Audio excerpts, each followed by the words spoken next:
Hello and welcome to Brimwood Farm. Now here in the UK we are in the depths of mid-winter, but is spring on the horizon?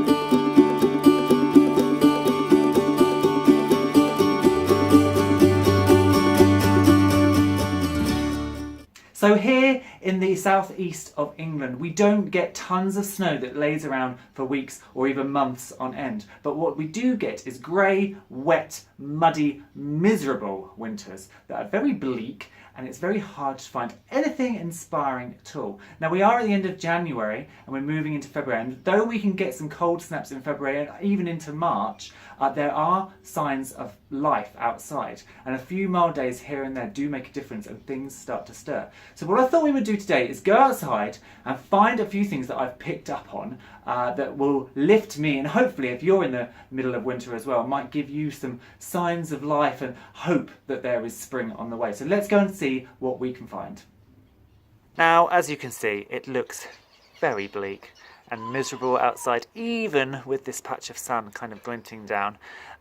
The wind has done damage to that trellising, as you can see, and I haven't bothered to repair it because I'm waiting for the winds and the sort of winter to die over.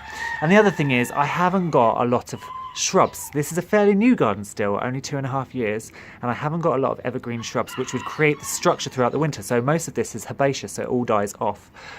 So the first thing I wanted to show you are these. Now you've seen these many times before, but these are Iris reticulata, Catherine Hodgkin. Beautiful, beautiful. And actually last year they flowered in February, but because that was their first year, but because they're settled in now, they flowered a little bit earlier. And you can see actually they've staggered their flowering as well, which is really nice. So these ones are already going over, whereas there are fresh ones coming out still, which is really, really nice. And the nice sign of life is I bought some really cheap bulbs the other day. They were on offer. They were Iris reticulata Harmony. And I popped those into this little tray down here just to get them in. And we have shoots. So I don't know how well these will do because they haven't got a lot of root on them, because they, as I say, they were bargain bulbs. So they may just pop up some leaves and just kind of take in some energy and be done with it. But that's a nice little sign of life.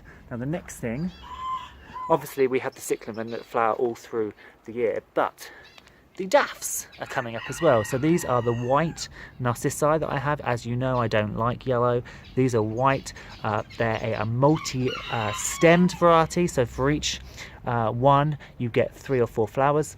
And I only put 3 bulbs in here, but you can see already they have started to proliferate, and this is why I really love daffs and snowdrops and things like that, because rather than like tulips or Iris reticulata, which tend to die off over the years, these just do brilliantly. So you can see all of this is coming up really, really nicely. Over here, our sedum is showing some nice little signs of life, as is our Verbena Bampton. So there are signs of life of these herbaceous plants that are starting to come up. Now, one of the important things to do if you're looking for life in the winter is to look really close. So here we can see this pulmonaria, which is one of the first flowers of the year to garden and is great for bees. It has some buds on it, so this is starting to grow up too. So as soon as these fresh leaves have grown up a bit more, I will clear away these deader things just to make it a bit prettier. And then next door, the heuchera is also taking opportunity of these milder days and putting up leaves. And in the background, as you can hear, the boys are also celebrating the milder days and are getting quite vocal at the moment, but I'll just leave them to it for now. So let's go and find something else. Now we have more narcissi here. These are the ones that I put in this past autumn, so 2017, and they are all coming up. And then we have ones that have been in for 2 years here. But what I wanted to show you are the euphorbias. So again, at this time of year, the euphorbias start to prepare to flower, and you can start to see they're putting up these lovely red tinged tips. This is a variety called Rainbow, and you can see why the variegated leaves here, and this flower is almost nearer to coming out. Very, very nice. And I have another variety down here which is doing the same. Now I love this variety because of those blood red stems, but it's also got these blood red growing tips, and these will turn into beautiful flowers. So in a few weeks time these will be covered in euphorbia flowers, and it's a lovely plant because it is evergreen and it adds a pop of colour through the winter months. Above it, where we have this fallen trellis, there are also signs of life here on the honeysuckle. So I have 2 honeysuckle cuttings. They were actually only cuttings and they were only planted last year. So I have one that's popped in here and this one here, and you can see this one in particular is just doing tremendously. So once I've sorted out this awful trellising and kind of tried to tie it up a bit, there will be, hopefully this year, a proliferation of beautiful honeysuckle and that sweet smelling nectar. And I don't know if you were a kid, but as a kid I used to go and pick the flowers and suck out the nectar because it was so yummy.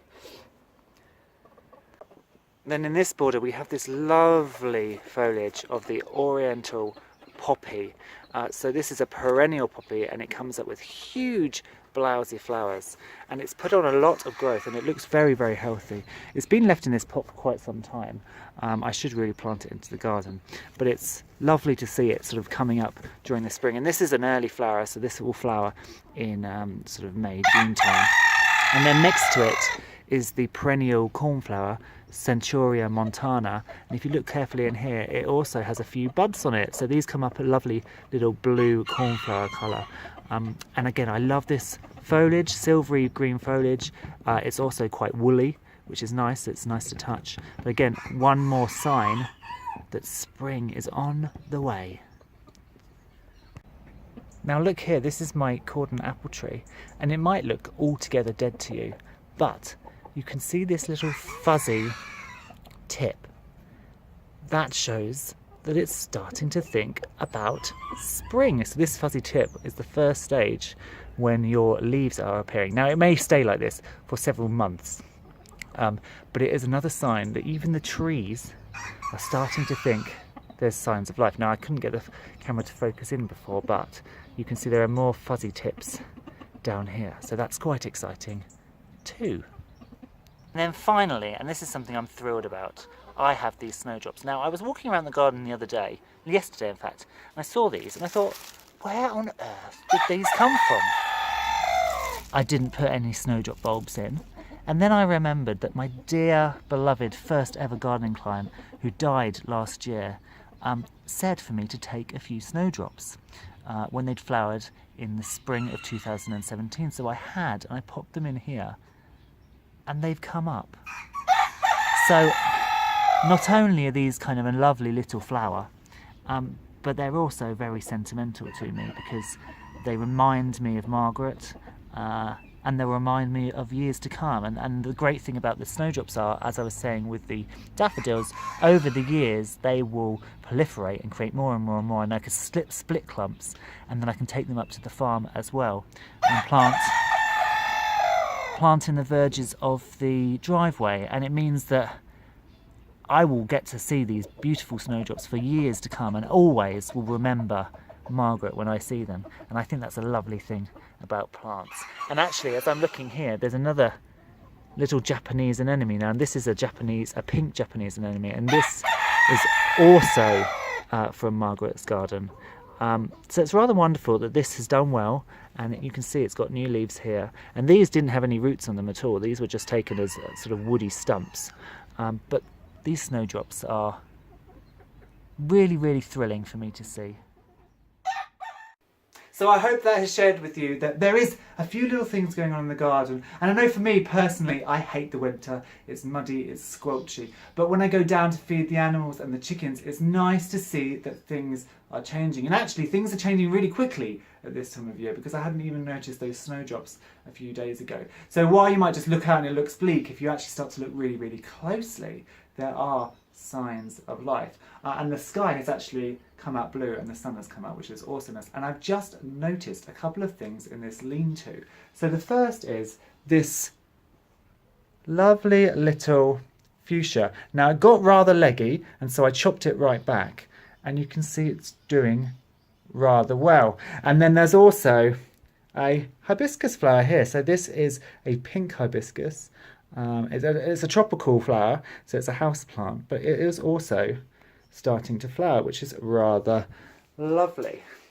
And the fact is that this is a lean-to and not a greenhouse. So although it gets a little bit of warmth from the house, it's not heated, but the sun does bake down on it and gives a couple of hours of heat every day when the sun's out. And so these plants are making use of that and doing a little bit of growing as well.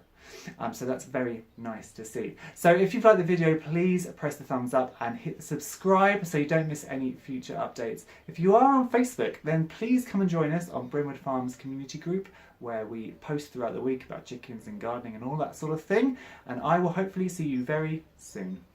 Bye.